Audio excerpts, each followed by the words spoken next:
The alarm stopped at 2:17 a.m., and then came the silence, the kind that felt alive.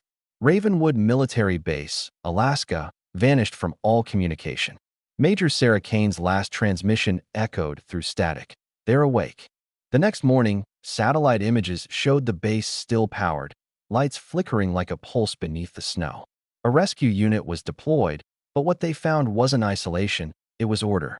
Children stood in perfect formation in the courtyard, barefoot, unmoving, and whispering the same word in unison: Mother.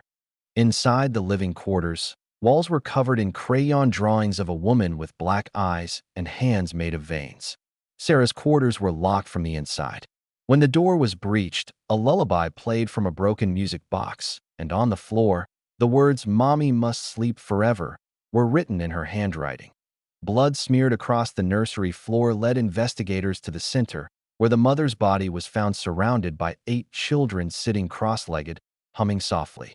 The air smelled of iron and something sour, almost chemical. The children were calm, their eyes vacant.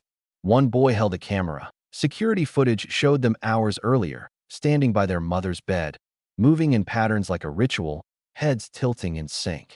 The youngest looked into the lens and whispered. She wouldn't listen.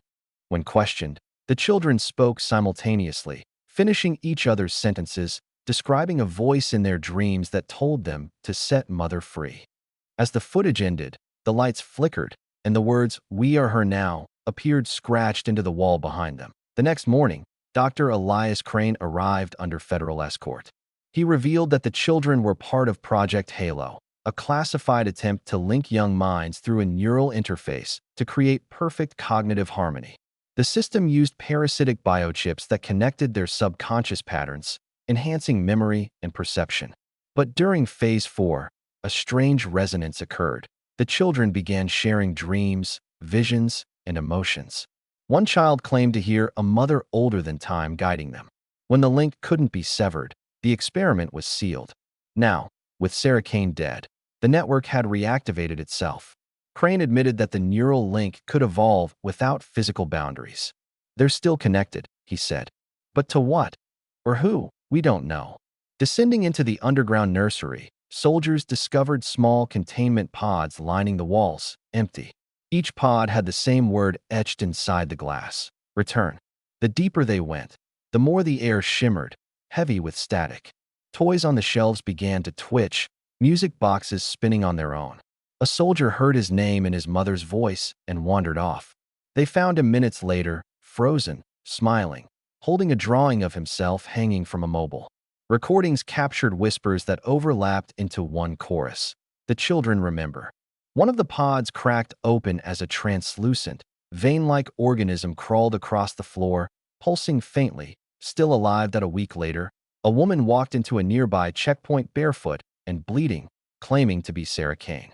DNA confirmed her identity, yet her cells showed traces of all 8 children. Her voice carried their tones, shifting as she spoke. We've become one. The true mother. Under observation, she displayed knowledge and memories of each child.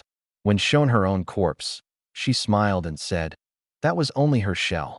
The children's bodies were gone, and a faint radio signal pulsed through the base's remains, a heartbeat in static.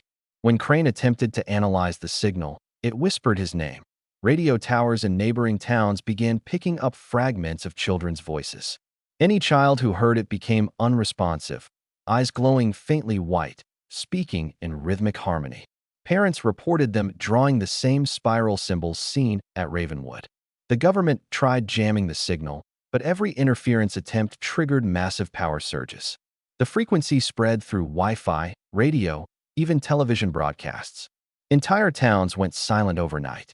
The last clear transmission recorded from an emergency station ended with a child's whisper, "Mother calls us home." As chaos spread, federal forces prepared to destroy Ravenwood completely. Drones descended, armed with firebombs.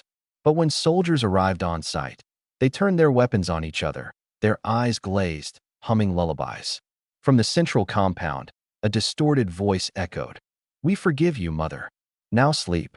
The feed cut to static as every system shut down. Across America, power grids flickered, and in the noise, faint laughter could be heard. Scientists analyzing the remnants of the signal described it as biological code, a living frequency. Months later, investigators returned to the ruins. Snow buried everything except the remains of the nursery. Among the ashes, they found one child, a girl about 8 years old, unharmed, clutching a burnt doll. She smiled when they asked what happened. "Mother's resting," she said. When they took the doll from her, it whispered faintly, "She'll wake again."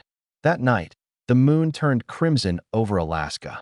The radio crackled back to life, broadcasting the lullaby once more.